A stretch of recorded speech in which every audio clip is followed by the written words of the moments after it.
Hello friends, स्वागत करता हूं आपके अपने YouTube channel mission of target पर। तो फ्रेंड्स, आज की इस वीडियो में बहुत ही इंपॉर्टेंट टॉपिक पर बात करने वाले हैं। बहुत सारे फ्रेंड कमेंट के माध्यम से बता रहे थे कि सर मेरा मार्क्स 75 है, 74 है, 76 है, 80 के आसपास है, तो क्या नॉर्मलाइजेशन होने के बाद मेरा मार्क्स घटेगा या बढ़ेगा। तो चलिए आज आप लोगों को सुनिश्चित कर देना चाहूँगा कि नॉर्मलाइजेशन जब होता है तो मार्क्स आपका बढ़ता है या घटता है, ये क्लियर करूँगा। जैसे कि एक चीज़ मैं आपको यहाँ दिखाने का प्रयास करूँगा कि यहाँ पर आप देख सकते हैं ऑब्टेंड स्कोर है ना, यहाँ पर 199.69 इस तरह का कुछ मार्क्स है, यानी तकरीबन 200 मार्क्स यहाँ पर दिखाई देता होगा। लेकिन जब इसको हम आंसर की के माध्यम से जब हम मिलाए थे उस समय 450 का नंबर हुआ करता था, पर क्वेश्चन का तीन मार्क्स मिलता था, ठीक है। लेकिन उस समय निगेटिव मार्किंग भी था, अगर आपका 3-4 क्वेश्चन गलत होता था तो 1 नंबर आपका प्राप्त अंक से कट जाता था, तो उस समय का एक नेगेटिव मार्किंग था। तो उस समय क्या था, नॉर्मलाइजेशन हुआ था, ठीक है। तो इसको मैं आपको बताना चाहूँगा कि जब मैं आंसर की के माध्यम से जब मिलाया था तो इसका जो रिजल्ट आया था मेरा 186 नंबर आया था, ये एक्चुअल है, ठीक है। मैंने अपने कॉपी के माध्यम से जब मिलाया था तो 186 मार्क्स मेरा आ रहा था। उस समय मैं एक्सपेक्ट कर रहा था कि शायद मुझे गवर्नमेंट कॉलेज मिलेगा या नहीं मिलेगा। लेकिन जब बहुत सारे यूट्यूब में वीडियो सब देख रहे थे नॉर्मलाइजेशन होने के बाद क्या मार्क्स बढ़ता है या घटता है, तो बहुत सारे यूट्यूबर बता रहे थे कि जब नॉर्मलाइजेशन होता है तो उस समय मार्क्स एबव 10th या 11 या 12th या 10, 15, 12 मार्क्स बढ़ते हैं।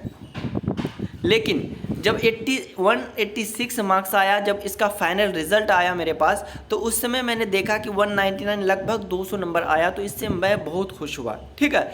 तो इससे हम एक अनुमानित बात कह सकते हैं, एक अप्रोक्सीमेटली बात कह सकते हैं कि जब नॉर्मलाइजेशन होगा तो आपका नंबर कम से कम 5 से 7 नंबर, 6 नंबर, 2 नंबर, 8 नंबर आपके बढ़ने के ज़्यादा चांसेस रहते हैं। लेकिन उसी जगह अगर दूसरा बात करेंगे हम, एक मेरा फ्रेंड का जो कि उनका भी आई थिंक 190 नंबर आया था, यानी 190 नंबर उनका भी था, वो भी चेक किया था अपने हाथों से, तो 190 नंबर के आसपास आ रहा था। यहाँ पर डिफरेंस आप देख सकते हैं, लगभग 4 मार्क्स का डिफरेंस था, उसका 190 था। लेकिन उन्होंने जब नॉर्मलाइजेशन हुआ, जब उसका टोटल रिजल्ट आया यानी फाइनल रिजल्ट आया, आने के बाद उसका क्या हुआ, 190 नंबर से उसका पीछे आ गया, यानी लगभग 85 के आसपास आ गया, यानी उसका 4-5 नंबर और घट गया। तो इससे हम अनुमान लगा सकते हैं कि नॉर्मलाइजेशन जब होता है तो उसमें क्या होता है, आपका कैटेगरी के अनुसार नंबर बढ़ता है या घटता है, ठीक है। आप ये निश्चित नहीं कह सकते हैं कि नंबर आपका बढ़ेगा ही, लेकिन हाँ, ये 85% ये उम्मीद रहता है कि आपका नंबर बढ़ेगा। जैसे बहुत सारे फ्रेंड का कमेंट के माध्यम से बता रहे थे कि सर मेरा 74 नंबर है, ओबीसी में है, मेरा क्या सरकारी गवर्नमेंट मिलेगा या नहीं मिलेगा। तो मैं आपको बता देना चाहूँगा कि जब नॉर्मलाइजेशन होगा तो उस समय आपका नंबर बढ़ने का ही चांस होता है, ठीक है, और घटने का बहुत कम, रेयर केस में घटता है नंबर।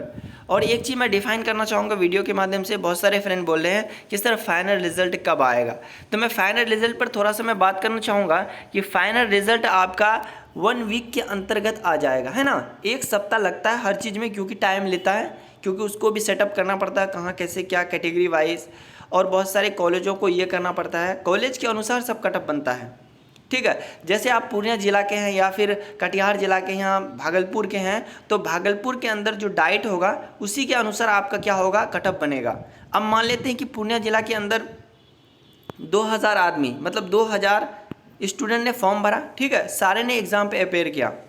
अब सबसे हाईएस्ट इसके अंतर्गत देखा जाएगा, मान लेते हैं कि आपका सबसे हाईएस्ट 76 नंबर आया किसी स्टूडेंट का, ठीक है। तो 76 नंबर आया, तो इसके नीचे फिर नीचे फिर नीचे, अब पूरा सीट को रिजर्व करने के बाद, जैसे कि बहुत सारे डाइट का किसी का 150 स्टूडेंट का अवेलेबल होता है, डाइट में जो प्रशिक्षु का नामांकन होता है 150, किसी में 200, किसी में 100, किसी में 150, है ना। तो इसी को 150 को पहले जो सबसे ज़्यादा तेज़ तरार यानी जिसका मार्क्स अधिक होता है वो सबसे पहले वो रिजर्व कर लेता है, वो स्टूडेंट को पहले छांट लेता है, एक ही बार सिलेक्शन करता है ना। सिलेक्ट करके वो सारे स्टूडेंट को जितना अच्छा खासा होता है उनको छांटने के बाद उसको एक अच्छा रैंक दिया जाता है। जैसे कि यहाँ पर रैंक देख सकते हैं हम, 7867 रैंक ओवरऑल रैंक है, और यहाँ पर कैटेगरी रैंक देख सकते हैं, यानी इसके कैटेगरी, जैसे मेरा कैटेगरी क्या था, बीसी था, तो बीसी कैटेगरी के अंदर 3147वां नंबर पर मेरा क्या है, ये कैटेगरी रैंक आया था। तो उसी तरह से आपका जो भी जाति कैटेगरी है, जैसे मान लेते हैं आपके कैटेगरी में 10,000 स्टूडेंट ये किया, अप्लाई किया, अब उस 10,000 स्टूडेंट में से आप कितने नंबर पर आ सकते हो। 10,000 स्टूडेंट मान लेते हैं, ठीक है। और इस स्टूडेंट के अंतर्गत आप मान लेते हैं कि आप 576 स्टूडेंट के नंबर पे अंतर्गत आते हैं। लेकिन उससे पहले एक बहुत इंपॉर्टेंट बात कि अगर मान लेते हैं 10,000 स्टूडेंट हैं, आप मान लेते हैं ईबीसी के अंतर्गत आते हैं, ठीक। तो ईबीसी के अंतर्गत सबसे पहले ये देखा जाएगा कि ईबीसी के अंतर्गत कितनी सीटें हैं सरकारी कॉलेज में, है ना। डाइट यानी गवर्नमेंट कॉलेज है, कितना सीटें है ईबीसी के अंतर्गत। अब बताया गया कि 1200 सीट है, तो 1200 सीट है तो जाहिर सी बात है कि 1000 स्टूडेंट फॉर्म भरा है ईबीसी के अंदर और 1000 स्टूडेंट का अच्छा खासा मार्क्स है, तो सारे स्टूडेंट का हो जाएगा। अगर ईबीसी के अंतर्गत मान लेते हैं कि 10,000 स्टूडेंट फॉर्म भर लिया, अब वहाँ पर सीट क्या है 1200 है, तो अब क्या होगा, अब 1200 स्टूडेंट क्या होगा, तो सबसे पहले 1200 स्टूडेंट को सिलेक्ट किया जाएगा जो भी अच्छे मैक्सिमम मार्क्स वाले होंगे। तो बाकी सब जो रहेगा ईबीसी के अंतर्गत, मान लेते 10,000 स्टूडेंट है, उनमें से 1200 ले लेगा, बाकी कितना बचेगा 3800 बचेगा ना।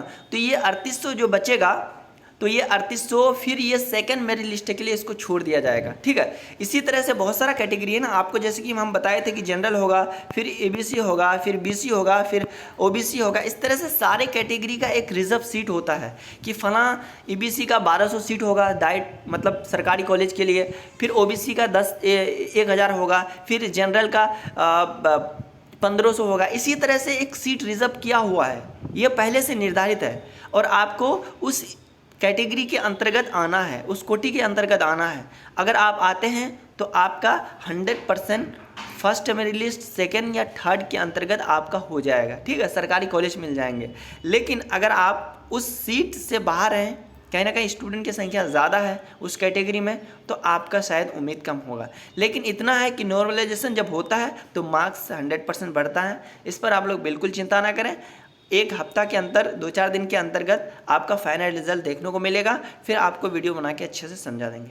बहुत बहुत शुक्रिया। अगर वीडियो अच्छी लगी तो लाइक कर दीजिएगा और हमारे चैनल से जुड़े रहिएगा, क्योंकि मैं भी एक डाइट का प्रशिक्षु हूँ और मेरा सेशन जो है 22 से 24 सेशन है, यानी फर्स्ट ईयर का एग्ज़ाम हम लोग का कंप्लीट हो गया है और 1 साल हम लोग डाइट में रहेंगे यानी सरकारी कॉलेज में रहेंगे।